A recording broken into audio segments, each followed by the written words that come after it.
একটু সাইড নিয়ে তো গাড়িটা তো জানতো একটু সাইড দেন।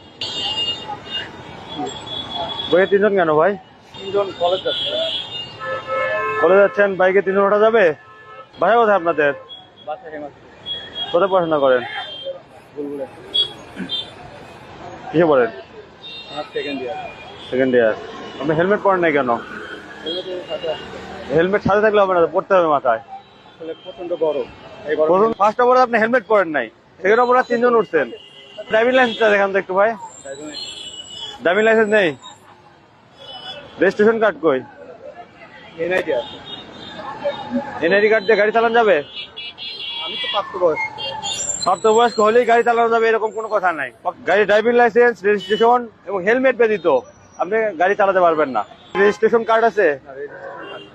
আপনার রেজিস্ট্রেশন কার্ড নেই, আপনার ড্রাইভিং লাইসেন্স আছে, আপনার কিছুই নেই আপনার গাড়িতে। আইডি কার্ড দেখে আপনি কি বোঝাতে চাচ্ছেন? বল কি বোঝাতে চান আপনি? যদি সন্দেহ হয় যে আমি স্টুডেন্ট না, আপনি student, that means you are not out of law. আপনি আইনের বাইরে না, বুঝতে পারলেন? আপনার নাম বলেন, নাম ঠিকানা বলেন। আপনি মামলা দিতে পারেন। আমি মামলা দিব ভাই, আপনার নাম্বার বলেন। আপনার গাড়ি হচ্ছে অন টেস্ট গাড়ি। আর্জেন্টলি মামলা দিতে পারেন, দেবে কি ভাই? মামলা দিচ্ছি, আপনারা মামলা নিয়ে মামলা ভেঙে তারপরে আপনি যাবেন, আদালতে যাইতে পারবেন না। এই গাড়ি অন টেস্ট গাড়ি ছাড়া যাবে না, বুঝতে পারলেন? আপনার রেজিস্ট্রেশন নম্বরে গাড়ি রেখে দিবেন। হ্যাঁ হ্যাঁ রেখে দিবেন। হ্যাঁ, গাড়ি গাড়ি আটক থাকবে। মামলা নিয়ে যান, মামলা কাগজটা নিয়ে যান। আমি মামলা নিব না। মামলা গেলে গাড়ি পাবেন না আপনি ভাই। আপনি স্টুডেন্টের গাড়ি ভেবে ঠেকাতে পারেন না। কেন? আমি আমার ভিডিওতে অনেকবার সতর্ক করে দিয়েছি, আপনারা দেখছেন কিবা জানি না। আপনার এতটুকু জানা উচিত। আমরা স্টুডেন্ট, আমরা পড়াশোনা করব নাকি আপনার ভিডিওতে? স্টুডেন্ট হলেও আপনার নিজের সেফটি মেনটেন করা উচিত। অবশ্যই আপনি সতর্ক করে দেন, আমরা পরবর্তীতে আমাদের আপনার গাড়িতে তিনজন ওঠা যাবে না, আপনি জানেন না এটা? হ্যাঁ আমি জানি, কিন্তু এখন আপনার গাড়িতে হেলমেট ইউজ করতে হবে, জানেন না এটা? রেজিস্ট্রেশন নাম্বারটা নাই, সেহেতু আমি অন টেস্টে মামলা দিচ্ছি। দাঁড়ান, গাড়ি তো অবশ্যই রেখে দেবো। আপনি কাগজ নিয়ে যান, মামলা ভেঙে তারপর নিয়ে আসেন। আপনার ডকুমেন্টস থাকলে গাড়িটা রেখে গেছেন, বুঝতে পারলেন? আপনি মামলা না দিলে মনে হয় ভালো হয়। বিষয়টা কিন্তু খারাপ, খারাপের দিকে।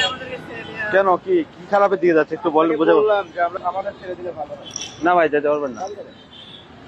গাড়ি আমার, চাবি আমার, আপনাকে কেন দিবে? আপনার কাছে যাইতে পারবেন? আমার মনে হয় এটা ভাই বাড়াবাড়ি হচ্ছে স্যার। ভাই চাবিটা না না না, আপনি চাবি নিতে পারেন। গাড়িটা দেন। চাবিটা রাখেন। চাবি কি হবে? কি হবে স্যার? যখন গাড়ি রাখছি তখন চাবি রাখছি। কি করবেন গাড়ি পরে? দাঁড়ান, আমি মামলা দিচ্ছি। এই ভাই এদিকে আসেন, ভাই এদিকে আসেন। আপনার সাথে কি কথা বলবো আমি? চাবিটা দেন, চলে যাই। না ভাই, চাবি দেওয়া যাবে না ভাই। জালিয়া মাদ্রাসা মোড়ে